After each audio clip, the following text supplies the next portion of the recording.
Welcome to Warriors News 575. It has just come to our attention a news-breaking story. 4 rival clans had come together to save their families and friends from their world as they know it. Thunder Clan, Wind Clan, River Clan, and Shadow Clan each sent a representative to attend a heroic journey where all members faced danger, adventure, and the threat of destruction from betrayal. Warriors. The new prophecy, Midnight. The character development starts with our first main character, Brambleclaw. He is the son of Tigerstar, a very backstabbing cat and murderer to ThunderClan. So he does not have a very good reputation in ThunderClan.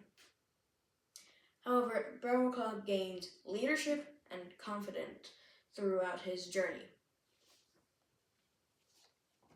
Brambleclaw has a sister named Tawnypelt who lives in Shadow Clan. She's proud, confident, and a little bossy. Our third main character is Leafpaw, the apprentice of Cinderpelt, the ThunderClan medicine cat or healer of the clan. Leafpaw is a good cat with a sister I'll consider saying a main character named Squirrelpaw. She's our 5th main character. Squirrelpaw and Leafpaw are daughters of the leader of ThunderClan, Firestar, Tigerclaw's rival.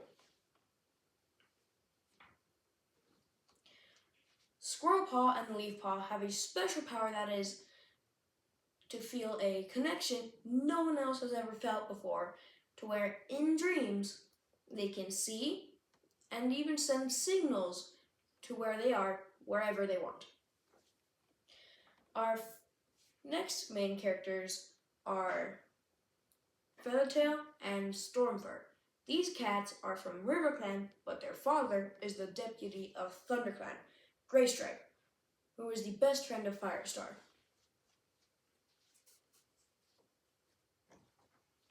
Now, the final main character, Crowpaw, a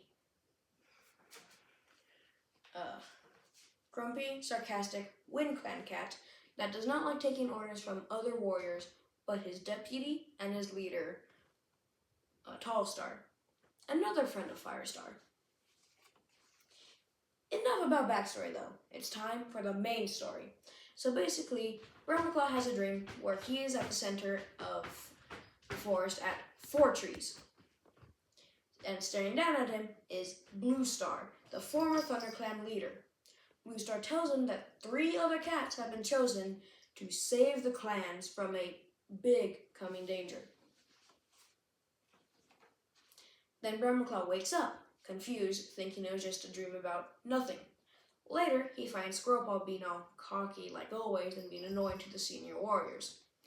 Firestar comes out and tasks a few warriors and apprentices to go and hunt for the clan for food. Squirrelpaw sneaks out of ThunderClan, not wanting to be in the camp alone, and joins Brambleclaw's patrol uninvited. And then when they return, Squirrelpaw gets scolded by our mentor for leaving and joining a patrol uninvited. Brambleclaw offers to help by taking responsibility for Squirrelpaw.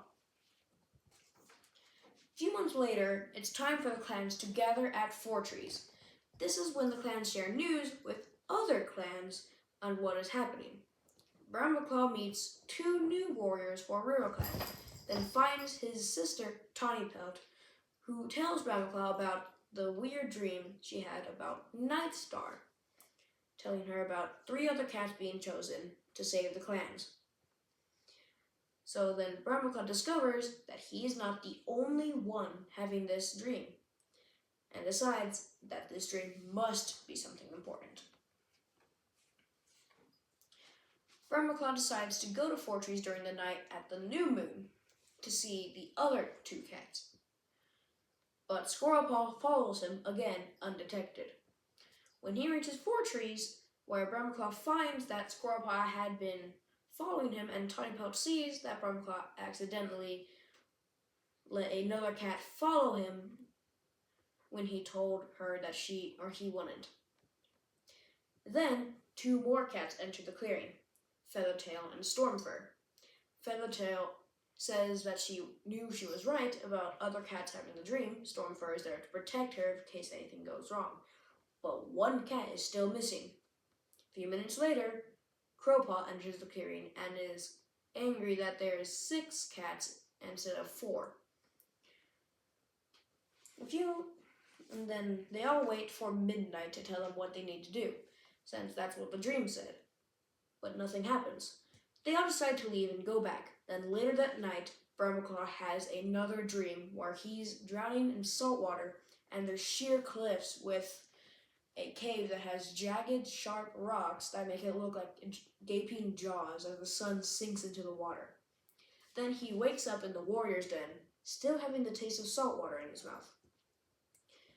He goes out and asks Ravenpaw, an old friend of Firestar's, about the place with the salt water and the cliffs. Ravenpaw says that this place is real and it's called the Sundrown Place. Brumclaw says that this must be the place where they need to go. After telling the other cats, they all agree to leave at half moon. They leave the forest behind and go through the mountains and then to a place with no end as far as the eye can see for cats, filled to the rim with houses or two-leg nests in this world. They weave along throughout the labyrinth, and then they get chased by a dog up a tree where they meet their guide through this labyrinth, Purdy. Brumclaw gets more leadership and bravery as the journey continues and he faces dangers with other cats. They see him as a leader and a friend. He also becomes friends with Squirrelpaw and sort of friends with Crowpaw. Crowpaw doesn't get along with anyone, so it's kind of difficult to be around him except for Feathertail. Squirrelpaw learns to not be so directive and sassy all the time. Crowpaw learned it's okay to accept orders or accept other missions from warriors and not just deputy or the leader. Feathertail and Stormfur learn bravery and loyalty through this journey. Tiny Pelt learns to get over her father being a terrible cat and finally earns respect for herself. After they say goodbye to Purdy, they finally find it, the Sundrown Place. They go into the cave and wait for midnight. They find a badger, and in this weak state, the cats know they can't win this fight against a ferocious creature. However, the badger tells them to be not afraid. Midnight has arrived. Turns out the badger's name is Midnight, a badger trusted by the clan's warrior ancestors. Midnight tells them about the danger being the two legs. They will destroy the forest to build more houses or two-leg nests. This danger is something StarClan cannot control, and the clans will have to leave and find a new home or stay in the old forest and die by the two legs or starvation. And that's how the book ends, with a cliffhanger. This heroic journey brings the rival clans together, and each of the junior warriors learn something important about the clans, or about themselves. It is their job to take this dire news back to their clans. Will they be able to convince their leaders to leave their homes? Or will the clans perish under the destruction of the forest by the two legs? Will the clans be able to come together to save their clans? We will bring this breaking news to you as it unfolds. Don't forget to follow our channel to be updated on this breaking story. See you next time, live at 8:05.